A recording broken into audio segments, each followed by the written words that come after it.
Salam kerahiman. Hari ini temanya menyenangkan Yesus. Kita bisa baca di 1563. Pada saat itu juga, aku melihat diriku sendiri seperti di dalam suatu istana. Jadi ini Suster Faustina lagi sharing ya. Dan Yesus mengulurkan tangannya padaku, mendudukkan aku di sampingnya dan berkata dengan ramah, "Mempelaiku, dengan kerendahan hatimu, engkau selalu menyenangkan hatiku." Ini satu konfirmasi yang dikatakan oleh Yesus kepada Suster Faustina. Bukan hal-hal besar yang dia lakukan, tapi dengan kerendahan hatimu. Pasti dia nyatakan, dia lakukan dalam hidup dia sehari-hari. Dan yang dikatakan oleh Yesus, dengan kerendahan hatimu, engkau selalu menyenangkan aku. Jadi kalau kita juga mau menyenangkan Yesus, lakukanlah kerendahan hati. Coba lihat apa yang dialami oleh Suster Faustina. Dia melihat dirinya ada di dalam istana, Yesus mengulurkan tangan dan mendudukkan aku di sampingnya. Itu semua dialami oleh Suster Faustina karena kerendahan hati yang dia lakukan. Dan itu menyenangkan Yesus. Kepapaan yang paling besar pun tidak akan menghalangi aku untuk menyatukan diriku dengan suatu jiwa. Yesus katakan, baik kepada Suster Faustina juga kepada kita semua. Kita yang tidak berdaya, kita yang papa, kita yang gak punya apa-apa, kita yang berdosa. Tapi kepapaan kita tidak menghalangi Tuhan Yesus untuk menyatukan diri dengan suatu jiwa. Sebaliknya, di mana ada kesombongan, di situ aku tidak ada. Yesus dengan sangat jelas berkata hal tersebut buat kita semua. Kalau kita sombong, pasti Tuhan gak ada. Tapi sebaliknya, kalau kita rendah hati, Tuhan menjadi senang. Dia membuat kita ada di istana, suatu suasana, suatu situasi yang menyenangkan.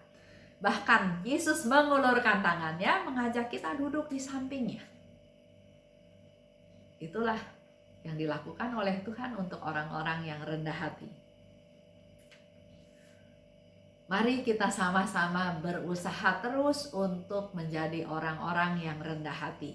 Karena dengan rendah hati, satu, kita menyenangkan Tuhan.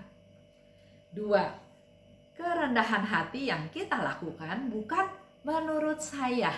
Sering ya orang bilang, saya sudah rendah hati. Saya sudah rendah hati.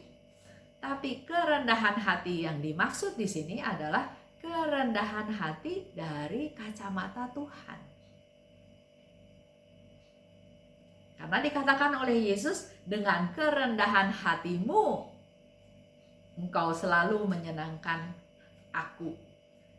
Jadi yang menilai itu Tuhan, bukan kita. Kita sering katakan, saya sudah rendah hati, saya sudah mengalah, saya sudah tidak mempersoalkan masalah yang ada, saya sudah rendah hati. Tapi apakah betul rendah hati?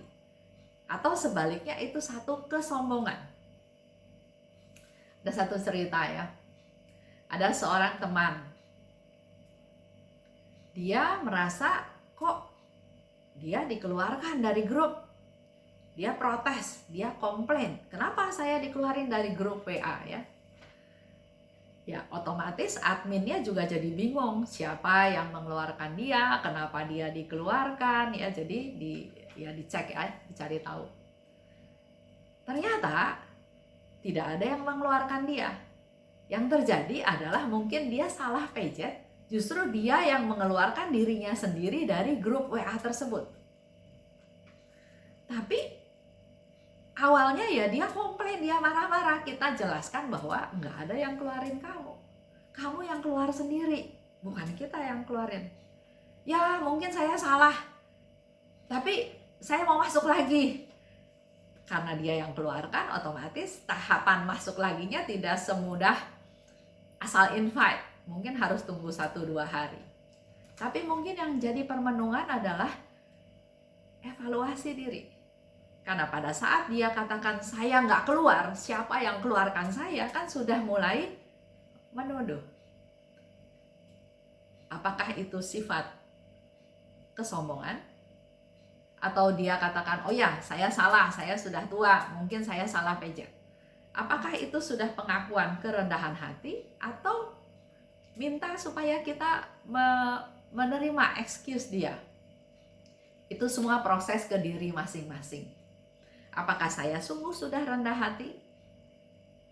Nah, kerendahan hati itu bukan dari kacamata saya, tapi dari kacamata Yesus.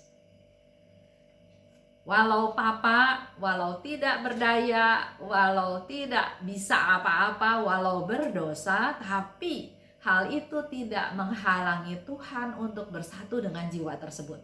Kalau jiwa tersebut menyadari kesalahannya, jiwa tersebut menyesal dan bertobat. Dan yang keempat, Yesus dengan jelas katakan, sombong, aku tidak ada di sana.